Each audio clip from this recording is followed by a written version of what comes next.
Om Purnamadah Purnamidam Purnat Purnamudachyate Purnasya Purnamadaya Purnameva Vasishyate.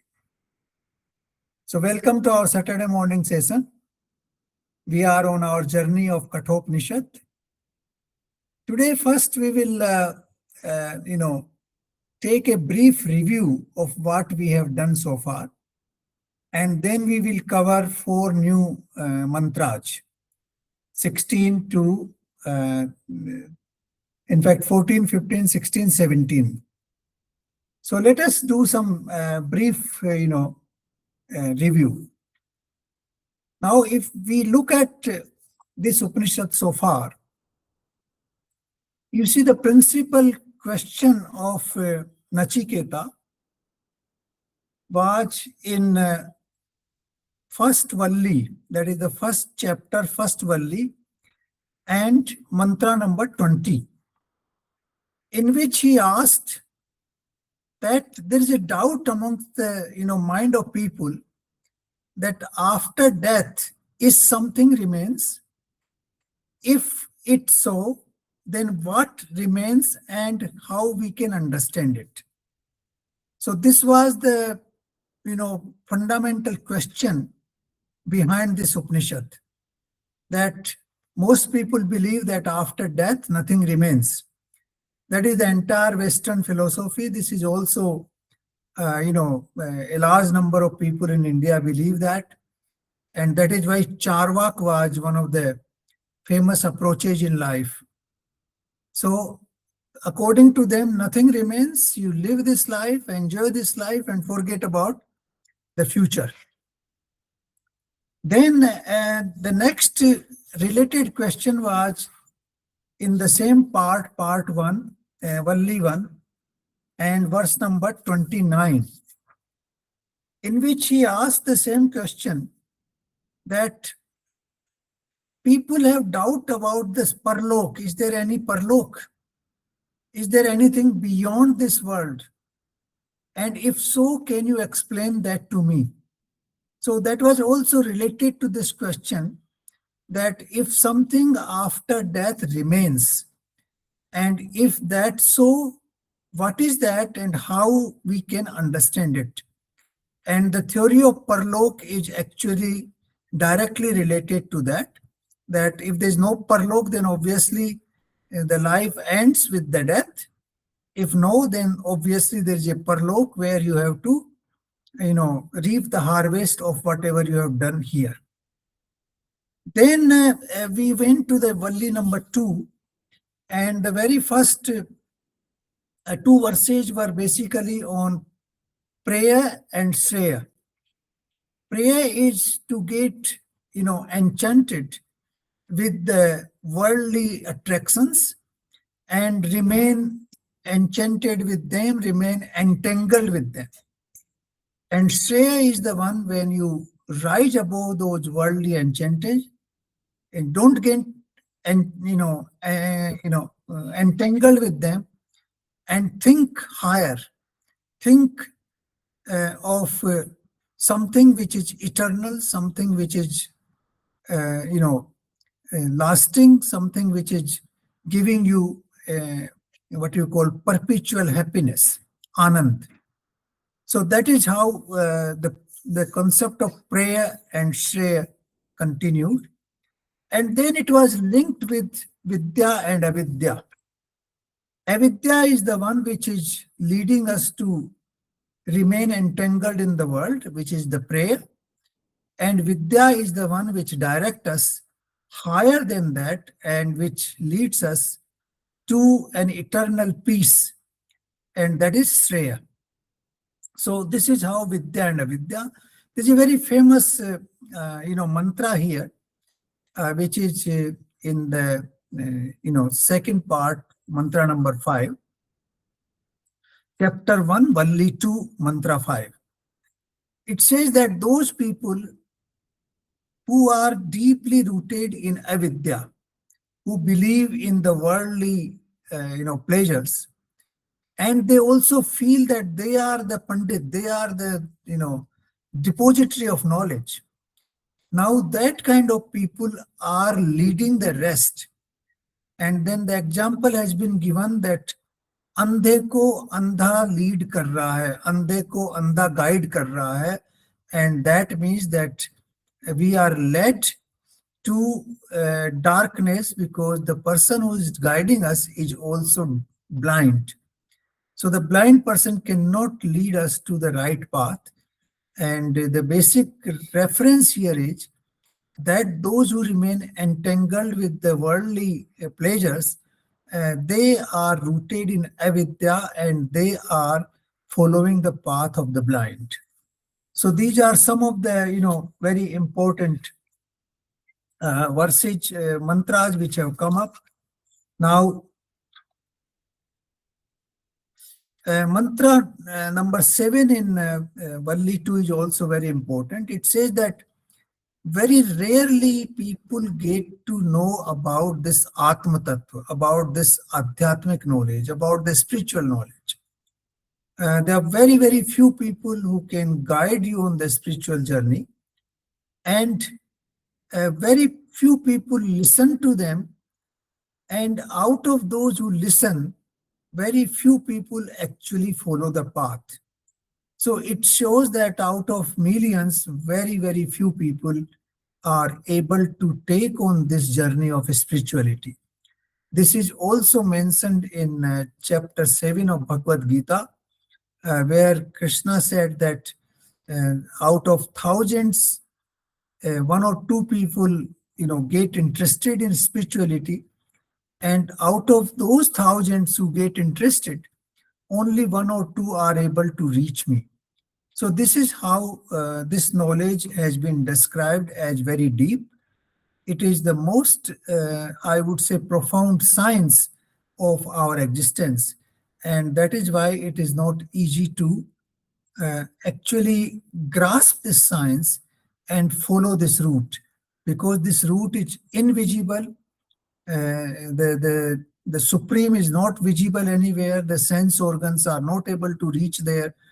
And therefore, in most cases, we don't even believe the existence of the Supreme, because he cannot be, identified with any attribute with any of the sense organs. The eyes cannot see him, the ears cannot hear him, the smell cannot, the nose cannot smell him, and the tongue cannot taste him, and we cannot touch him.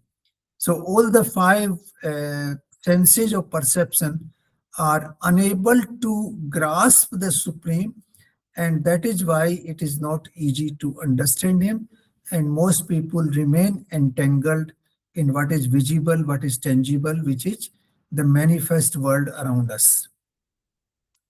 And then,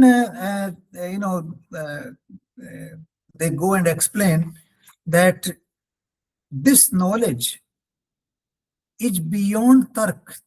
It is the word which has been used is Tarken Matira Payena. Tarken Matira Payena. That is your intellectual knowledge, your argumentative power, your rationality cannot lead you there, because that existence is beyond sense perception. And that is one of the very important part, that you have to follow the Shruti, you have to follow the Shastras, you have to follow the words uttered by those people who became one with him. So this is very, and for that you need, there's another word which is called Satya Dhrati, that you have to have total confidence and total dedication to this path, then only you can reach there. So these are some of the important aspects we have covered so far from Kathopanishad. And now we shall go into a very, deep, profound knowledge. And we will go ahead with mantra number 14. Now, mantra number 14 is again a question by Nachiketa. And this is another intricate question. already building upon what he asked earlier. Earlier, he asked about if something remains after death, if there is a concept of parlok, if it is so, what is that? And now he is asking a more profound question. A small child of his age asking this kind of question is actually bewildering for Yamraj as well. So he is asking, Dharmat, Dharmat Anyatra, Adharmat Anyatra. Anyatra, matlab beyond, away from Dharma and away from Adharma, which is beyond Dharma and Adharma. Now, we understand Dharma, Dharma in our daily life, that things we do good, things we do for the welfare of the society, things we do for welfare of others, that is Dharma. And things which are cruel, which are, punishing others, which are cheating, which are lies, which is considered Adharma. Now, this is the common sense which we understand. And in fact, in Mahabharata also, there has been a lot of attempt to define what is Dharma and what is Adharma. And finally, they say that Dharma is the law of nature, which is actually designed to help the nature as well as the rest of the humanity or rest of the living being. Now, here he is asking a question that the power which is beyond Dharma and Adharma, the power which is untouched by these two words, which is untouched by whatever we call good and whatever we call not so good. So it is untouched by that. So you can say it is untouched by Preya and Shreya both. It is not beyond, it is beyond that. So what is that? That is the first part of this mantra. The second part is Anyatra Bhuchascha Bhavyascha Tat Pashyati Tadvasa. That is beyond the bhut, that is the past, beyond the future, which is transcending the time. Time cannot impact it. What is that? And then he is asking, Anyatra Krata Kratat, that is beyond the Karya and Karan, beyond any action and beyond the reason for any action. Now, this is a very intricate question. A child of his age asking this question, that what is transcending Dharma and Adharma, what is transcending Karya and Karan, and what is transcending the present, past, and the future. Can you tell me about that? And I know that you know about it. So this is the question which Nachiketa is asking now. And looking at the very profoundness of this question, naturally Yamraj was very much impressed. So immediately answered this question in a very concise way, but the details will come later on. That is the mantra number 15. Sarve Veda Yat Padmananti Tapansi Sarvani Cha Yad Vadanti Yaddichanto Brahmacharyam Charanti Patte Padam Sangrahanam Pravityo Mityat. Now it says that this question has been asked in all the Vedas. It has been described in all the Vedas, all the sources of knowledge, not only the four Vedas, but all the sources of knowledge. And all the people who are doing tap, all the people who are trying to find the truth, they are also trying to search for this kind of existence, which is beyond Dharma and Dharma, which is beyond Karya and Karan, and which is beyond transcending all the time, that is past, present, and future. And those people who are following the path of brahmacharya, the path which is leading to what you call towards the Brahma. The Brahmacharya means as the acharan which is leading to the Supreme, the conduct which is leading to the Supreme.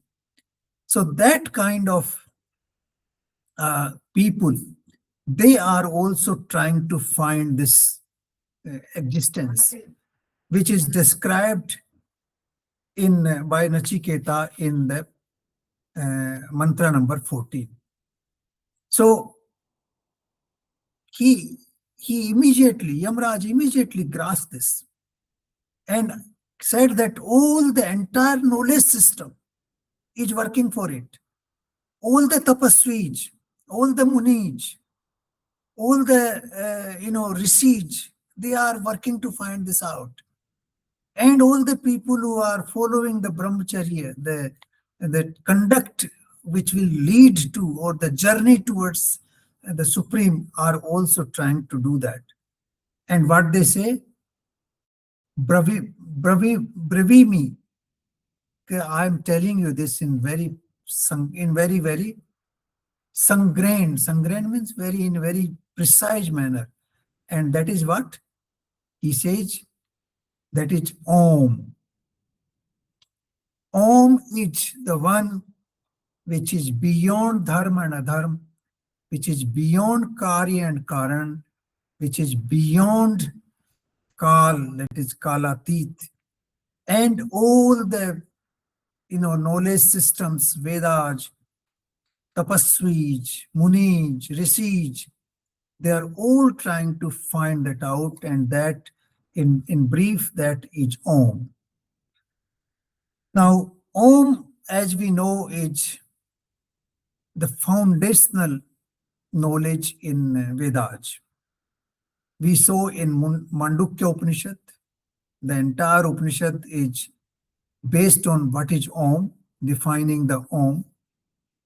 We have also seen Bhagavad Gita, where Lord Krishna said that the Supreme can be indicated by 3 words. Om Tat Sat, that is Om, that sound. Tat is the reference to the Supreme. Sat is that he is the only eternal truth. So that is in chapter 17 of Bhagavad Gita. If you look at any of the Upanishad, everywhere this word comes somewhere. Before every important mantra in our literature, in our shastras, the word Om comes first. Om Purnamadaha Purnamidam. This is how it starts. Then Om Shanti Shanti Shanti. Any significant mantra in Sanskrit, in our literature, in our shastras, starts with Om. So Om is what? This is Akshar, mantra number 16. Now we go there. Etadvaya Aksharam Brahma. Etadvaya Vaksharam Param. Etadvaya Vaksharam Gyatva. Yo Yadi Chatti Tashyatat. That this is the only Akshar. Akshar means which cannot depreciate, which is eternal, which has no origin and no end, which remains constantly unperturbed, which is not changeable, which is eternally true and cannot be changed, which is beyond the law of change.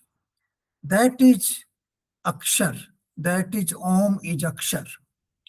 It cannot be changed. It cannot be depreciated. It is beyond any alteration at all. And that is Brahman.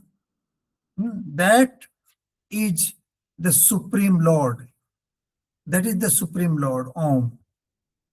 And that is the source of all knowledge, Gyatva, source of all knowledge. And once you reach there, then your journey of spirituality comes to an end. So Om has been described here in very profound language. This has also been described very profoundly in Mandukya Upanishad. Now, what is Om? It is made of three letters, A, U, Ma. Now, A is the letter which is the first letter of alphabet, but also hidden in all the letters. For example, A is also there in Ka, it's also there in Kha, it's also there in Cha, it's also there in Ma, it's also there in Ta. You cannot utter these letters without A. A is hidden in all the letters. So that is the beginning. And that is what we call the creator. It is the creation of the sound. It starts from there. So it is also the creator. U is in the middle, which is basically providing sustenance. So it is the preservator. It is preserving the entire existence. U is the one which gives us the energy. U is the one which is providing what you call the nourishment, the sustenance. And U is therefore called as, what we call preserver. Brahma, Vishnu, Mahesh. Brahma is the creator. A is the Brahma. U is the Vishnu. And Ma. If you look at the main alphabet of Devanagari Lipi, the Ma is the last letter. Last letter in the principal lines. That is Ka, Kha, Ga, Gha, Na, Cha, Cha, Ja, Jha, Na, Ta, Tha, Da, Dha, Na, Pa, Pha, Ba, Bha, Ma. After that comes Yera, Lavva, which are separate alphabets. So the Ma is the last in the principal five, what we call works of letters. And A is the first because it starts with A, R, E, E, that is the sound system. And A is included in all those akshars which we, Vyanjan, which we call them Vyanjan, because A is mixed with, that is why in Vyanjan it is called mix of the two. So the Om is there in the entire system of speech. Om is part of that speech.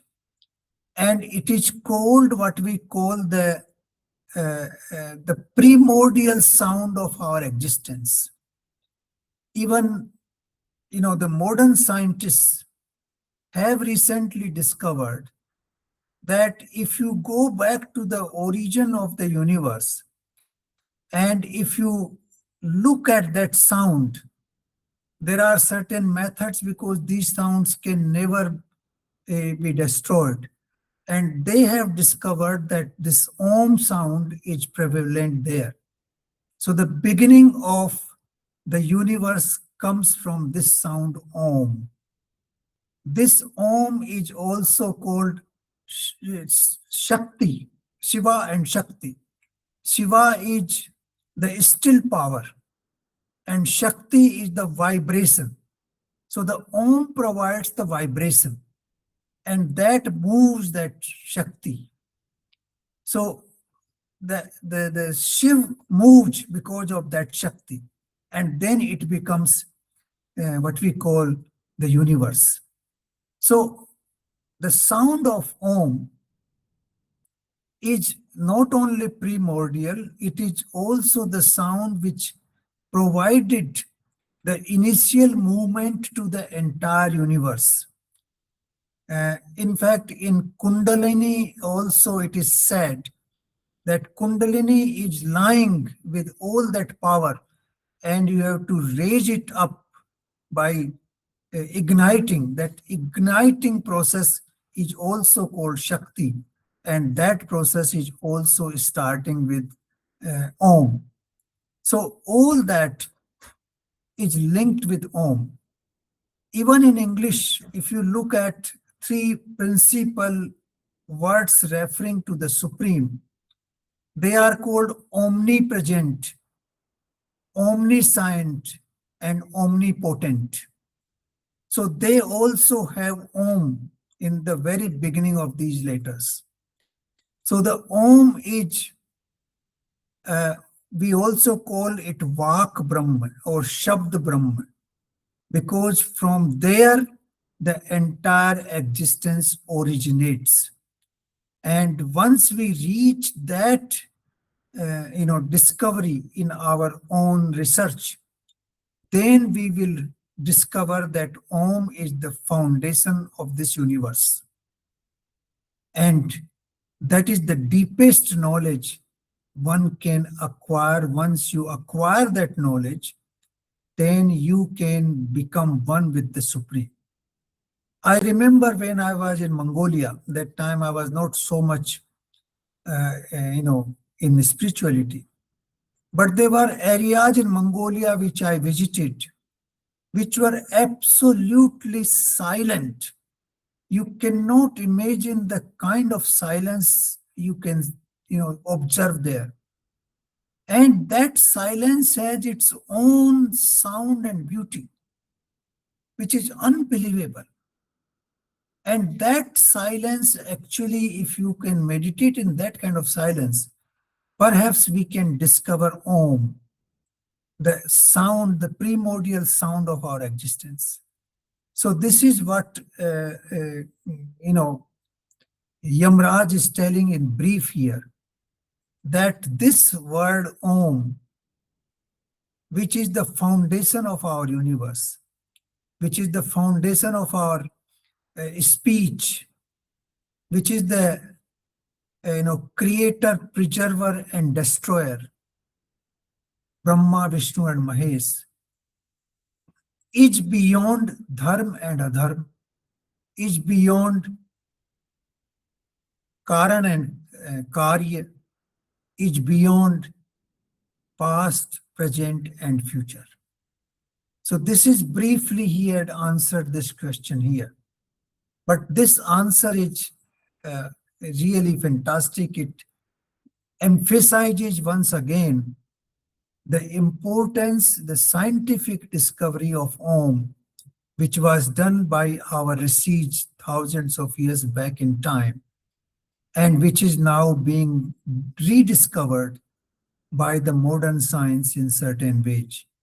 When they want to go back to the Big Bang, what caused Big Bang, how Big Bang happened, how the small corpuscle of energy exploded. Now they are discovering that it happened because of this primordial sound of Om.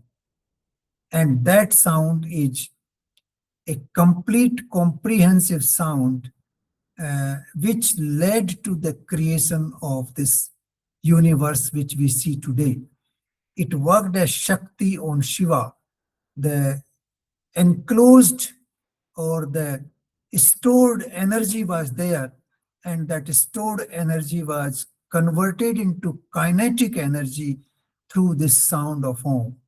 And then this whole universe emerged. So in the modern scientific language also you can, explain this primordial sound of Om. But our rishis explained it in a, much deeper sense, and in a language which is absolutely linked to the word of Om. That is why our entire alphabet, what we call Devanagari Lipi, is based on this scientific principle. So this is what is very, very significant. Now we'll take the mantra number 17. Etadalamban, Sresht Metadalamban Param, Etadalamban Gyatva, Brahmaloke Mahiyate. That this is the most significant uh, Alamban. Alamban is support. This is the most significant support, and this is the last support you can acquire in this world. This last support means that is once you do your journey backward. We understand backward journey. From the body which is made of food, we go to the energy part, which is called pranic energy. So we go to the pranic energy. From pranic energy, we go to the sense organs, indriya. And from sense organs, we go to the mind. From mind, we go to the intellect. From intellect, we go to the chit. And finally, from chit, we go to the pure consciousness. So this is the backward journey. Backward journey of our existence. Once we do this backward journey in a systematic way, we will reach the final support of this journey, the final root of this journey, which ends at Om. That Om is also the consciousness. The Om is the one which creates vibration. The Om is the one which is the source of all energy. The Om is the one which is supporting this entire universe. And that is what it says, that once you go forth research of this journey, into this journey, in the path of adhyatmic knowledge, to discover the Atma Tattva, to discover the foundation of this universe, then you will reach the last support, and that last support is Om. That is also pure consciousness, that is supporting this universe, that is supporting the individual consciousness, this is supporting the nature. So all the three, the Adhibhotik, Adhidevik, and Adhyatmic, all the three are supported by Om. The nature in the form of Adhibhotik is supported by Om. The divine powers, including the Swarg and the divine forces like the sun and the moon, they are all supported by the same power Om. And then our inner consciousness, the Atma Tattva, the inner self which we are trying to realize, is also supported by the word Om.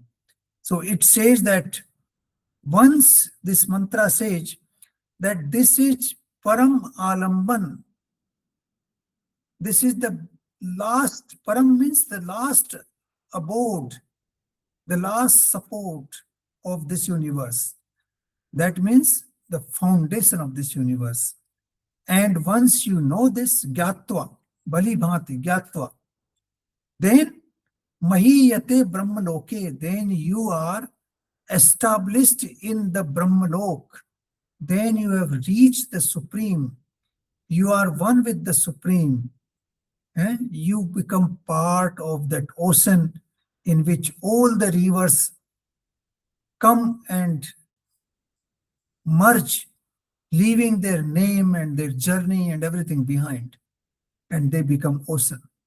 Similarly, once we follow this path, we do this backward journey, and finally we will reach the Om, the primordial sound, which is the foundation of this universe, which is the one which is energizing this universe, which is the one which is converting the stored energy into kinetic energy, which is the one which is running this whole universe.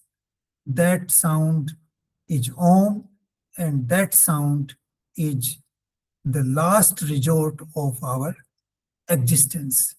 And once we know that, then we can become one with the Supreme, and we can easily, attain the glory of Brahmalok.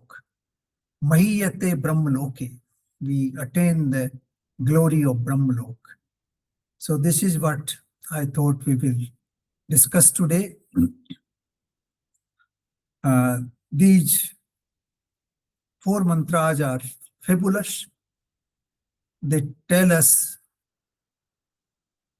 the core part of our existence and how we reach there. This is a journey which each one of us has to perform individually. This cannot be attained by listening or by reading. Like we do not learn swimming by reading about swimming or by, listening about swimming.